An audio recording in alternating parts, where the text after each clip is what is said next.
কেউ যদি কোনো ভুল করে অথবা কোনো এটা নিয়ে সবাই বলছে মরহুম জুনায়েদ আহমেদ বাবুনগরী রহমতুল্লাহ সম্পর্কে কমেন্টটা ঠিক হয়নি। যদি আমার এটা নিয়ে সবাই ক্ষুব্ধ হয় তাহলে আমি দুঃখ প্রকাশ করছি। তারা তোমাকে কিভাবে দাঁত ভাঙ্গা জবাব এবং যারা মনে কষ্ট পাইছেন হুজুর, আপনারা মনে কষ্ট পাইছেন, এটার জন্য আমি আন্তরিকভাবে দুঃখিত। কেউ যদি কোনো ভুল করে অথবা কোনো অন্যায় কাজে লিপ্ত হয়, তখন আমাদের সর্বপ্রথম করণীয় কাজ হচ্ছে তাকে তার সেই ভুল সম্পর্কে অবহিত করানো এবং তাকে সংশোধনের সময় দাও।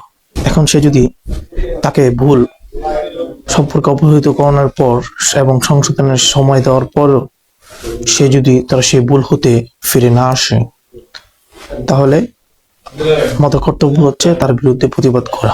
তবে তাকে তার ভুল সম্পর্কে অবহিত করানোর পূর্বে এবং তাকে ভুল হতে সংশোধনের অথবা ফিরে আসার সময় না দিয়ে তার বিরুদ্ধে যদি আমি প্রতিবাদ করে তুলি, তাহলে এটা তার উপর বড় অন্যায় বা জুলুম হয়।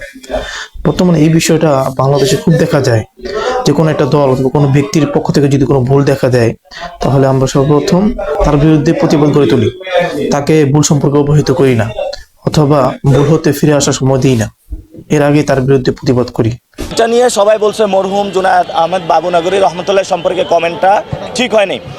যদি আমার এটা নিয়ে সবাই ক্ষুব্ধ হয় তাহলে আমি দুঃখ প্রকাশ করছি। কিন্তু যেভাবে মিছিল মিটিং করা হচ্ছে, আমি ওনাদের সাথে কথা বলতে আসলাম, তারা সে আমার বক্তব্যটা নিল না। এটা একটা রাজনৈতিক ইন্ধন আছে। আমার যে কথাটা এসেছিল রমজান শোতে, তো এটা নিয়ে যখন সবাই ক্ষুব্ধ হয়েছে, মনে কষ্ট পেয়েছে, তাহলে যারা মনে কষ্ট পাইছে আমি সবার কাছে সকালে একটা স্ট্যাটাস দিয়ে ক্লিয়ার করছি। তারপরে আমি আজকে সকালে মিডিয়াতে এটা নিয়ে দুঃখ প্রকাশ করেছি এবং ফেস দ্য পিপলও এটা নিয়ে দুঃখ প্রকাশ করেছি। তারপরেও যারা প্রোগ্রাম করেছে আমি সেখানেও এসেছি যে আমার যদি ভুল হয়ে থাকে, আপনারা কষ্ট পেয়ে থাকেন, তাহলে আমি দুঃখ প্রকাশ করব। তো আমি ওইখানে দাঁড়ানোর পর তারা আমাকে পিছনে ধাক্কা দিয়ে সরিয়ে দিল, সানাউল্লাহ ভাইকেও ধাক্কাধাক্কি করলো। তো আমি মনে করেছিলাম আয়শা যে ঠিক আছে, একটা ভালো সমাধান হবে অথবা ওনার যে কথাগুলো আমি শুনবো। তো এখানে পরিস্থিতি ভিন্ন দেখতে পেলাম। পরিস্থিতি আমার মনে হয়েছে এটা পলিটিক্যাল বায়াসড এবং যে প্রোগ্রাম ওনারা করেছিল, আমাকে বলেছিল যে আপনি একটু দাঁড়ান, আমরা কথা শেষ করে আপনাকে কথা বলতে দিব, আপনি ক্ষমা প্রার্থনা করুন অথবা আপনি কথা বলবেন, যে কথাই বলবেন। সেটারও আমাকে সুযোগ দিল না, মিছিল নিয়ে বের হয়ে চলে গেল। তো দুই একটা কথা তো কষ্ট হইতেই পারে, কিন্তু কষ্ট হলে আমি আসছি তাদের কাছে, কিন্তু তারা সেই সুযোগটা আমাকে দিল না। এটা পলিটিক্যাল বায়াসনেস মনে হচ্ছে এটা। ঠিক আছে, আমরা দেখতেছি, শিখতেছি এবং যারা মনে কষ্ট পাইছেন হুজুর, আপনারা মনে কষ্ট পাইছেন, এটার জন্য আমি আন্তরিকভাবে দুঃখিত। আমি মাদ্রাসা পড়াশোনা করছি, আমি এইভাবে মনে কষ্ট দিতে চাই নাই।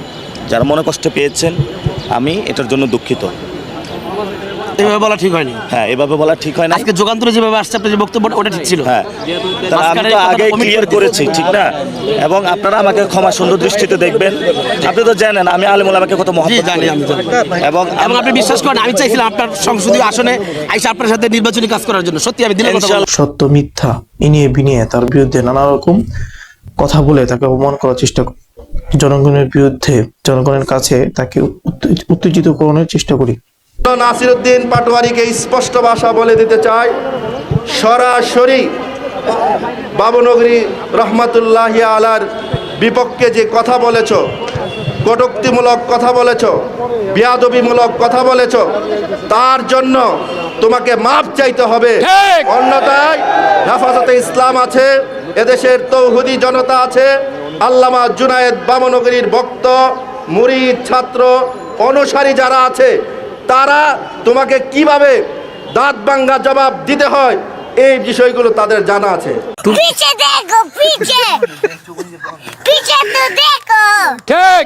এজন্য আমরা এখনই আনুষ্ঠানিকভাবে পবিত্র কালামুল্লাহ শরীফের তেলাওয়াতের মাধ্যমে শুরু করতে যাচ্ছি। তেলাওয়াত করবেন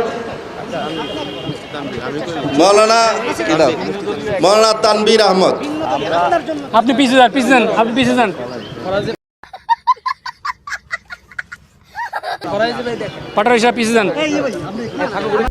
এটা কিন্তু অনেক বড় অন্যায়, এটা ইসলামের শিক্ষা না। যারা এই ধরনের কাজ করে তাদেরকে লক্ষ্য করে আমি একটা কথা বলতে চাই, ভাই আপনার সাথে যদি এমন করা হয় অথবা আপনার রিলেটিভ কোনো ব্যক্তির সাথে যদি এমন আচরণ করা হয়, তাহলে কি আপনি এটা পছন্দ করবেন? কখনই করবেন না। যারা আছে তারা তোমাকে কিভাবে দাঁত ভাঙ্গা জবাব দিতে হয় এই বিষয়গুলো তাদের জানা আছে। ঠিক মৌলানা পাটোয়ারি সাহেব পিছিয়ে যান। রাখবেন, একজন মুসলমানের সম্মান, দাম, মূল্য আল্লাহ তাআলার কাছে কাবার চেয়েও দামি।